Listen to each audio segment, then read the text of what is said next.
এই সাইবার অ্যাটাকটা মূলত শুরু করা হয়েছে একটি ইমেল থেকে। একজন সরকারি কর্মকর্তার মূলত ইমেল ব্যবহার করে এই সমস্যাটি করা হয়েছে। রাষ্ট্রপতির কার্যালয়ের ইমেল ব্যবহার করে জামায়াত আমির ডাক্তার শফিকুর রহমানের এক্স অ্যাকাউন্ট হ্যাকের সূত্রপাত হয়েছে বলে সংবাদ সম্মেলনে দাবি জামায়াত নেতাদের। 31 জানুয়ারি রাতে ডাক্তার শফিকুর রহমানের ভেরিফাইড এক্স হ্যান্ডেল থেকে নারীদের নিয়ে দেওয়া একটি অনাকাঙ্ক্ষিত বক্তব্য প্রকাশের পর মুহূর্তেই তা সামাজিক যোগাযোগ মাধ্যমে ছড়িয়ে পড়ে, যেখানে কর্মজীবী নারীদের কার্যত পতিতার সঙ্গে তুলনা করা হয়। তবে জামায়াত নেতাদের অভিযোগ, দলটির আমিরের অফিসিয়াল এক্স হ্যান্ডেল ও দলের আরও কয়েকজন জ্যেষ্ঠ নেতার সামাজিক যোগাযোগ মাধ্যম অ্যাকাউন্ট লক্ষ্য করে সাইবার হামলা চালানো হয়েছে।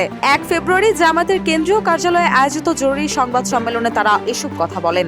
তারা আমিরে জামাতকে এবং আমাদের শীর্ষ নেতৃবৃন্দকে বিতর্কিত করার জন্য, এটা হ্যাক করে তাদের নিয়ন্ত্রণে নিয়ে কিছু সময়ের জন্য তারা খুব খারাপ কিছু পোস্ট দিয়েছেন। ভবিষ্যৎ হোক নিরাপদ, বিনিয়োগ হোক বিশ্বস্ত, আর আমার পছন্দ সল্ট বে। ওয়েলকাম টু সল্ট বে। সংবাদ সম্মেলনে জামায়াতের নির্বাচন পরিচালনা কমিটির সদস্য মাহমুদুর রহমান তার এক প্রেজেন্টেশনের মাধ্যমে সাইবার অ্যাটাকের বিষয়ে বিস্তারিত তুলে ধরেন। তিনি জানান, হ্যাকিং এর বেশিরভাগ ফিশিং মেল অ্যাড্রেস সরকারি অফিসের উৎস থেকে এসেছে, এমনকি রাষ্ট্রপতির কার্যালয় থেকেও জাঙ্ক মেল এসেছে। অফিসিয়াল জায়গা থেকে এটা সাবোটেজ হতে পারে। এ ধরনের অ্যাটাক বারবার হয়েছে। গত 1 মাসে এরকম বহু অ্যাটাকের শিকার হয়েছি আমরা। জামায়াত আমির বাদে শফিকুল ইসলাম মাসুদ এবং দেলোয়ার হোসেনের অ্যাকাউন্টেও আক্রমণ হয়েছে। তিনি বলেন, নির্বাচন কমিশনের দায়িত্ব রয়েছে, এ ব্যাপারে তাদের শক্ত পদক্ষেপ গ্রহণ করতে হবে। সংবাদ সম্মেলনে দলটির সহকারী সেক্রেটারি জেনারেল এহসানুল মাহবুব জোবায়ের বলেন, নারীর প্রতি জামায়াতের কি ভাবনা তা জামায়াত আমিরের বক্তব্যে সবসময় স্পষ্ট। এই কাজটি করা হয়েছে মূলত জামায়াতের ভাবমূর্তি ক্ষুণ্ণ করতে। এটি ওই দলেরই চক্রান্ত। তারা গভীর ষড়যন্ত্র শুরু করেছে।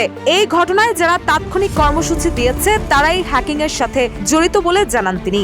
আমরা নারীদের প্রতি, মহিলাদের প্রতি, দেশের প্রতি, দেশের স্বাধীনতার প্রতি আমাদের সম্মান এবং মর্যাদার জায়গা খুবই স্পষ্ট। আমাদের আমিরে জামাত এই বিষয়গুলো অত্যন্ত সুন্দরভাবে, সাবলীলভাবে বারবার তুলে ধরছেন।